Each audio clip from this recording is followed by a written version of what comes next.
and gentlemen, it is time to step onto the ice for some Biscuits and Penalties. I'm Cobra. I'm joined once again by Alex onto the ice. Say hello, my friend. Hello. Man. We are getting closer and closer to round 3. The Stanley Cup Conference Finals.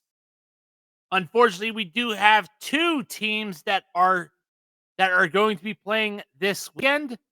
The Dallas Stars and the Winnipeg Jets will be playing probably are playing right now as we speak. And of course, the Florida Panthers hope to knock out the Toronto Maple Leafs in a Game 7. You know, this is very exciting. Of course, if you're a Maple Leafs fan, you've been here before. But you know, currently it's Edmonton and Carolina, which ironically Toronto has been there before, because in 2001, a little bit of a history lesson, when the Carolina Hurricanes made the Stanley Cup final for the first time, they defeated the Toronto Maple Leafs en route to a 5-game loss to the powerhouse Detroit Red Wings. Just a very fun fact for you.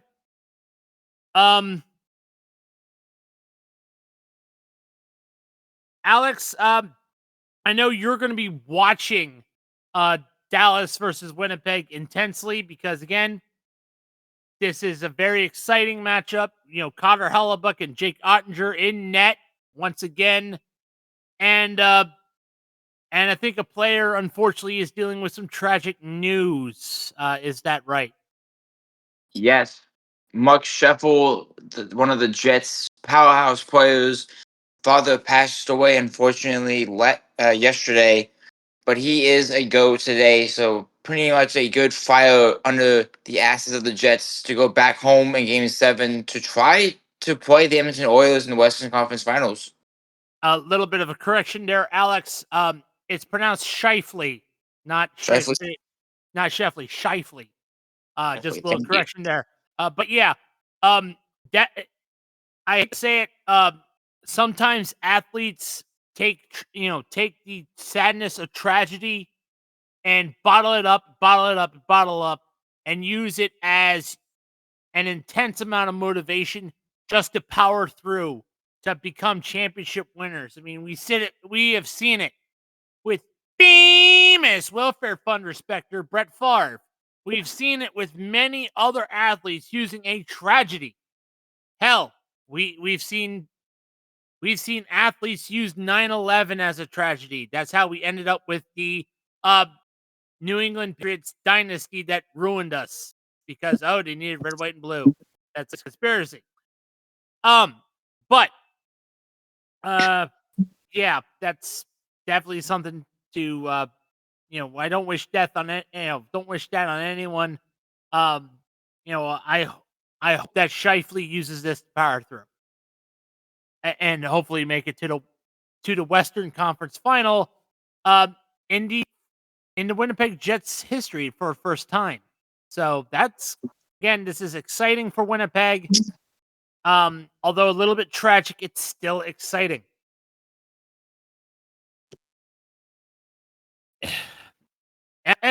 But before we break down the games, we talk about those who are moving on. And no surprise, probably a surprise to many people.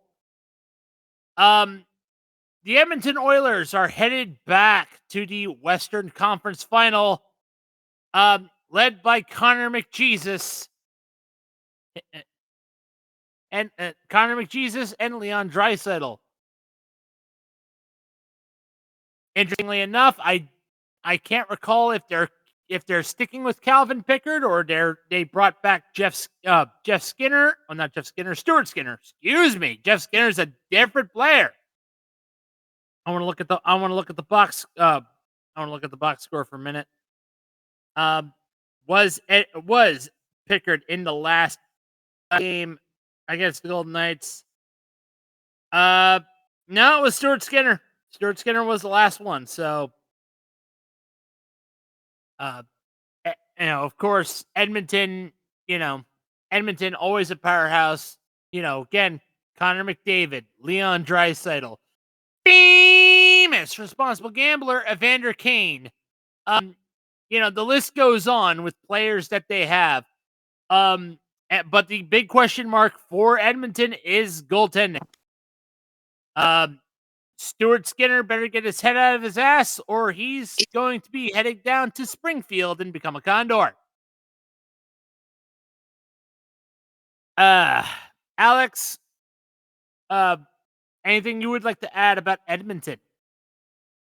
Definitely an interesting spot for Edmonton. They back in here from last year when they ended up advancing to the Stanley Cup and losing in a great 7-game series against the Florida Panthers.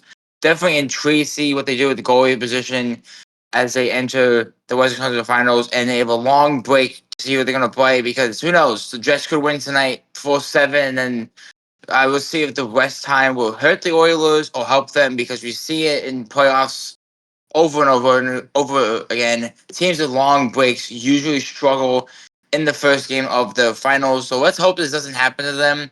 And some little history, the last time 3 Canadian teams made the conference finals was 1986. So it's been almost 40 years since 3 Canadian teams made the conference finals. So this is a lot on the shoulders of the Jets and the Leafs to try to get it done and make it a new year. And if I remember correctly, I believe those 3 teams were Edmonton, definitely one of them, Montreal, and Vancouver, I want to say. Am I wrong or am I right?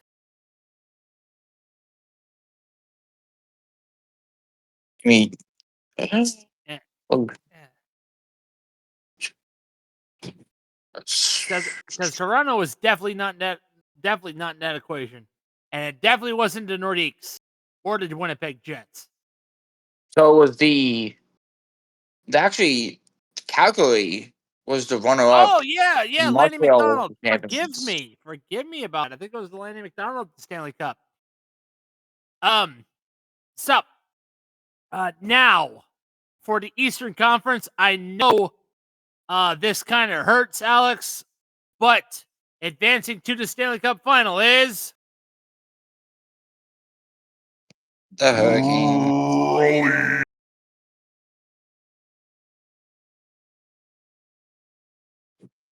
the They're not happy Carolina about it. Hurricanes. The Carolina Hurricanes won in 5 games, defeated the Washington Capitals, sending Alex Ovechkin back to the golf links, where he has spent a majority of his career besides being on the Washington Capitals. Sorry, you had to rub that in. Interestingly enough, the goaltending tandem has been, the backup Pyotr Kochetkov, who has definitely become a little bit of a meme lord, if you will. Definitely looks to be a hot star in Carolina. But taking the reins in net is a familiar face if Toronto advances, and that would be Harold Bluetooth himself, Freddie Anderson. Yeah. Who is a solid rock in net against the Capitals, unfortunately.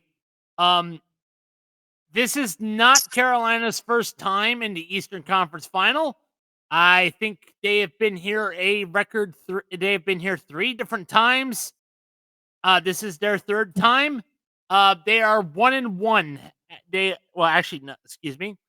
They every time they go to the Eastern Conference Final, they advance.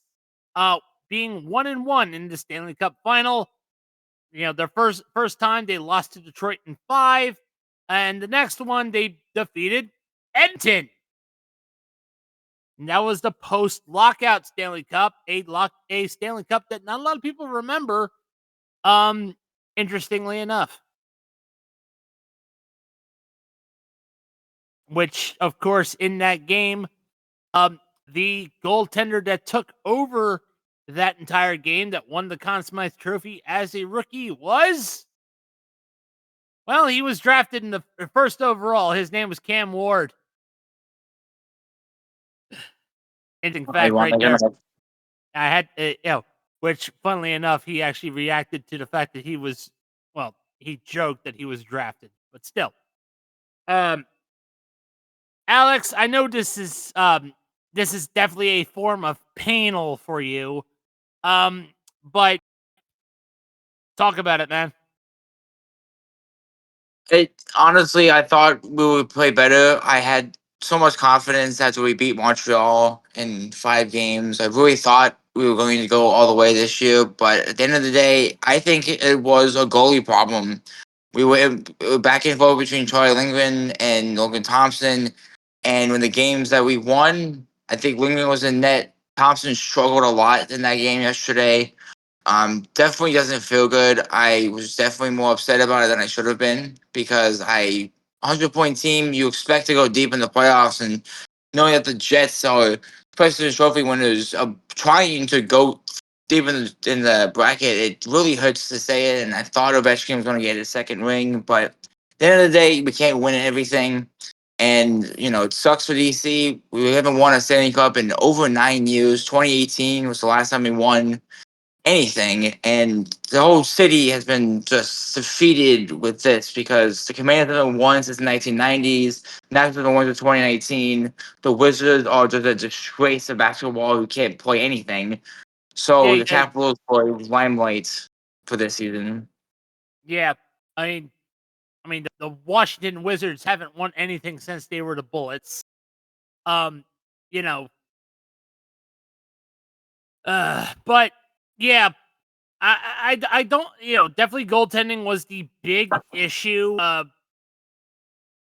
Was definitely the big issue in Washington. But hey, at least Ovechkin gets to test out his new driver. I mean, there is that. It's fine. We'll be back next year. Anybody but Carolina.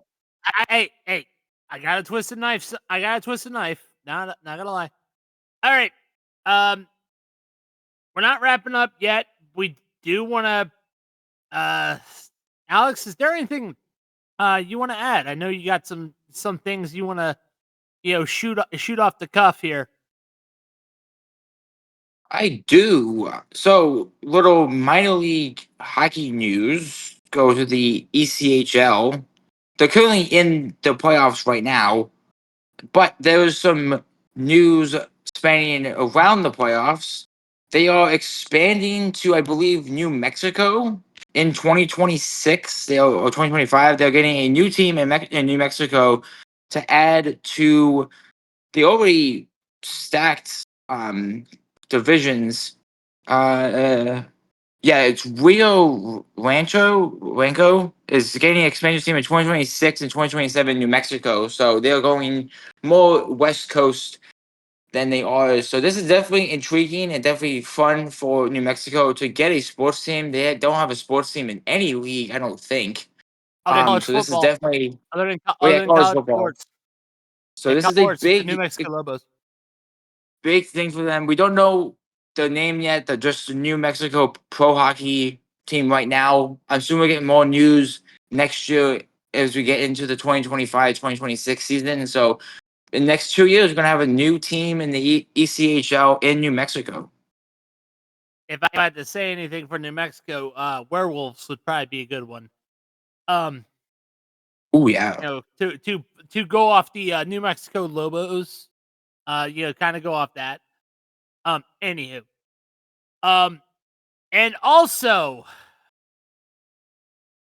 how many times do we had to deal with this old man, Gary Bettman, NHL commissioner? You would think the NHL would learn their lesson that Atlanta does not want a hockey team. They didn't want the Flames. The Flames fucked off to Calgary and won. And the Thrashers, well, they were owned from day one. They were absolute garbage. To the point where their parody team, the Trashers, are much better.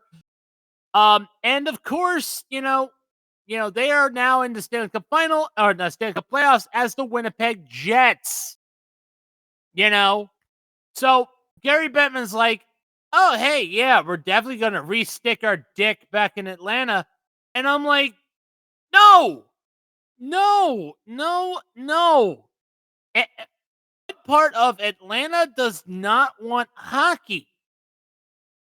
Atlanta, I'm going to say this. Atlanta is not a hockey market.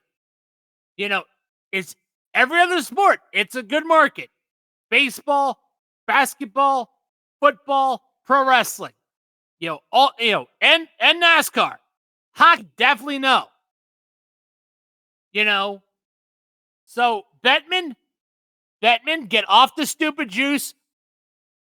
I would say for once in your life, but we know that you never lay off the stupid juice, especially when Brett Hull skates in the crease.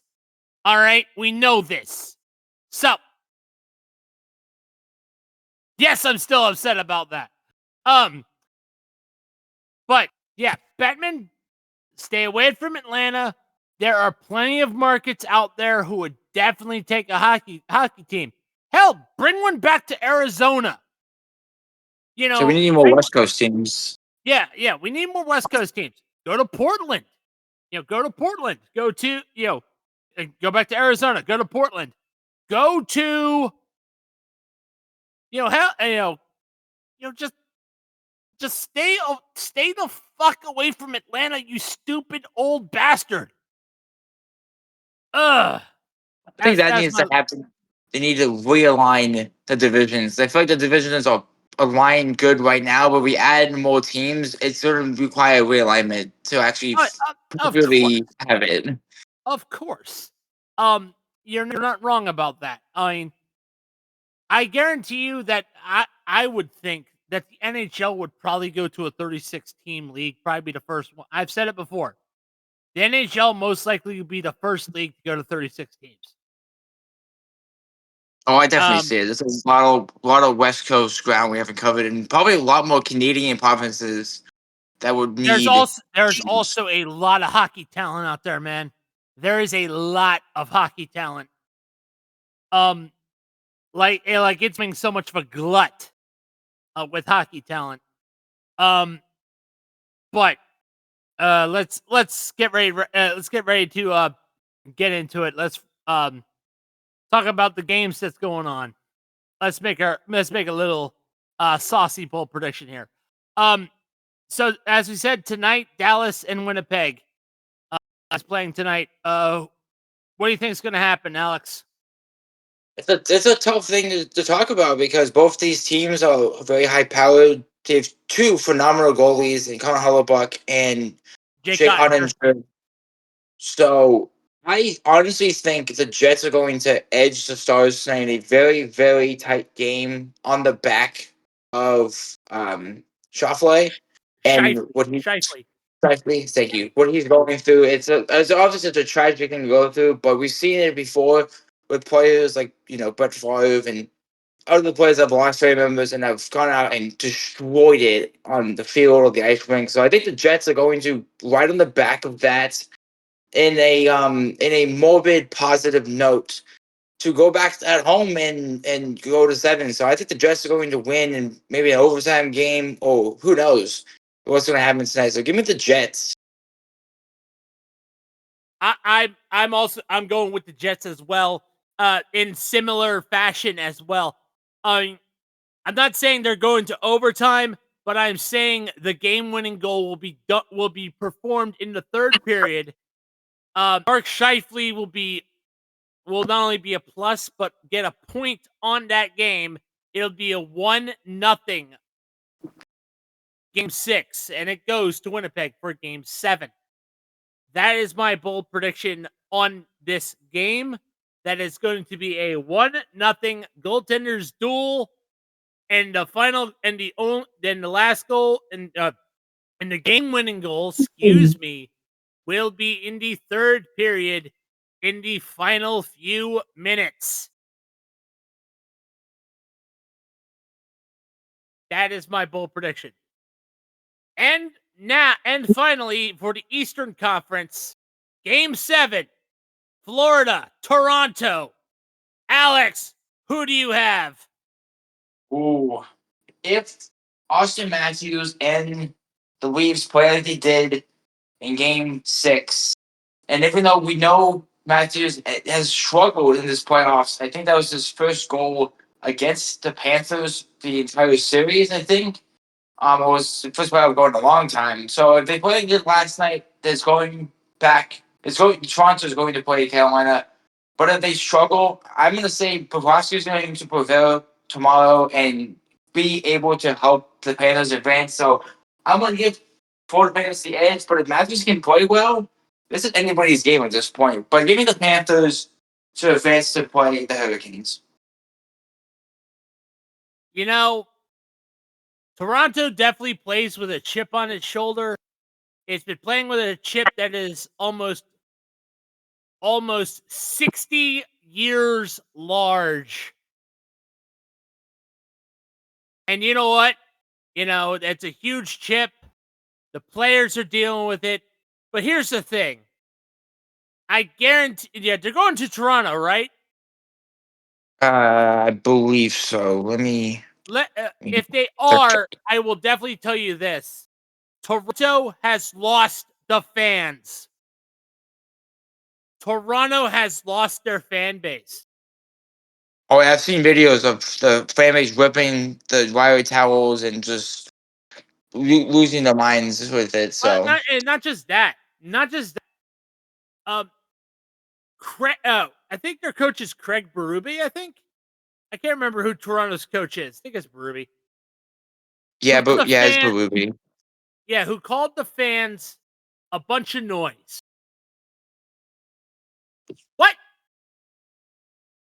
No. You don't do that. All right. Look, I have no hope in Toronto in this current core to carry momentum from Game 6 to Game 7. I have no hope with that, considering what they did in Game 5. They had the series lead. Okay, they had the series lead. You know, we both talked about this. I made the prediction that Florida was going to basically come back and defeat the Leafs, and I'm standing with that. I say Florida wins tomorrow night, and I say it will be an embarrassment. Basically, if I were Toronto Leafs management, I would try to win back the fans because fan apathy is at an all-time high. They're bringing their own piss to a boil. And we're not even playing, and they're not even playing till tomorrow. But the fervor is there. You know, there's no excuse. There's no excuse when they lose this time. You know, you could blame, you could have won if you had Stolars. Good teams win with their backups. Yeah, Josh Wolf has been dominating. Josh Wolf's been good. He's been good. He's been good despite Stolar's injuries. That's no excuse. The excuse is the money. Austin Matthews, Mitch the Bitch Marner, John Tavares, Willie Nylander. Those are your highest paid players on that team. They need, if they're going to win, they need to step up. They need to keep stepping up like they did in Game 6. If they pull that laissez-faire Game 5 bullshit that they did, they might as well pack their bags and each one of them get sent to either Seattle, Utah, or Philadelphia. Because I guarantee you, they're definitely not going to be welcome back in Toronto if they do what they do in Game 5 in Game 7. If it's the reverse, then Toronto has to battle Carolina. It's not like they haven't faced them before in the Stanley Cup final or in the Eastern Conference final. Excuse me. But yeah, I'm going Florida on this one. Primarily because I want to hear the blood vessels in Steve Dangle's brain burst. And Johnny Superbman just absolutely burn another Leafs jersey in frustration. That's, I know I'm cruel like that, but sometimes fan apathy, especially when you're a big time name, is funnier when it's real. After all, ask fan of the channel Urinating Tree when they got their asses kicked by the Cleveland Browns. I believe he was number 8 trending on YouTube. I've seen videos of people burning Matthews jerseys when they lost 6-1. I think that was in Game 5 to the Panthers. And I feel like if they lose tomorrow, are we going to put in question the 3 stars that are costing them money? Or are we putting the coaching question for this? What is going to cause them? What's the question mark for that? The question mark is the players, because it's second first, same as the first. Like, the players have to step up, and if you're not, and if the coaches can only do so much. If the players can't step up, because we've seen that shit with Mitch Marner. And I'm serious. Mitch Marner has played this shit before. Austin Matthews has played this shit before. These stupid games. You can't do that. You play stupid games, you win stupid prizes. Right, and I think this is turning off of the first round curse that the Maple Leafs have every year when they lose to Boston. I think this is the same question we need to have: is it the round 1 curse? It's in the second round, but are we saying this is a curse for them because they always lose in the first round? This is not a spot they've been in a long time. So are they just having second round jitters, or this is a team not good enough to win big games? It's the latter. The team is not good enough to win big games. I don't know if they're apathetic to it. They've run out of gas. I don't know. And personally, I don't care. Because how much money are you making? You're pulling this crap. I don't care. I really don't. Your fourth liners are playing better hockey than you are in the playoffs. Like, yeah, no. I can't buy that, Alex.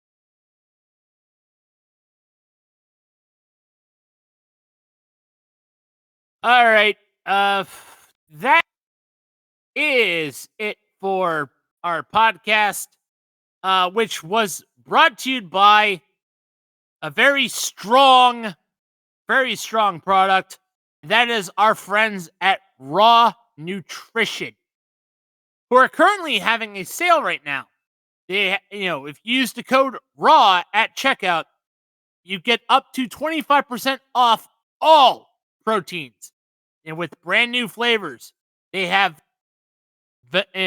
peanut butter banana protein shake out there. Obviously, they don't just do protein. They have pre-workout. They have creatine. They have all other products out there to get those gains up. Take it from Cobra, who goes to the gym on a daily basis. No, I am not jacked. I just need to work out. And I trust Raw Nutrition. The isolate protein that they have is great tasting, easy mixing in a shaker bottle, and it goes down smooth and delivers great results right to your body. And like I said, if you use the promo code RAW at checkout, you do get up to 25% off any protein shake. But use our affiliate link in the bio wherever you get your podcast to show the channel some love. Raw Nutrition is made in USA. So once again, check them out. That is Raw Nutrition. Alex, go to the gym? What's up? Do you go to the gym? I do not. If you, yeah, but I do say if you do go, I will say I do recommend them. The blackberry lemonade pre-workout was great. I will attest to that. Like I said, our affiliate link is in the bio. Sure, channel some love. But we're also we're not only on we're on Spotify, we're on YouTube, and we're on TikTok for as long as that's around. Check us out there. And we also have our other podcasts as well. The Dirt and Turf podcast. We just had our baseball episode yesterday, so check that out. Kat hosted that one. It was her turn in rotation. And of course, we have the lap down. Greg Farmer is in his driver's seat on that one to talk NASCAR, IndyCar, and all other motorsport. We also step into the ring on occasion for the Social Slam podcast, which is our wrestling podcast. Which, by the way, rest in peace, Sabu. We also have our football podcasts. With the hard count entering its 4th season this upcoming year, and Passing the Pigs returns in name but not in sport, because it is going to be our college football podcast hosted by Tyler. So we are definitely looking forward to that. Once again, all those are on Spotify and YouTube, and we're on TikTok. Go check us out. Like, comment, and subscribe. We do want to hear your feedback. And also, we're on social medias as well. Instagram, Twitter, Facebook. I have a personal Blue Sky account, so check that out as well. But anywho, that is it for our Biscuits and Penalties podcast. It's unfortunately it's time to step off the ice because the Zamboni is here. We'll see you next time, everyone. Bye-bye.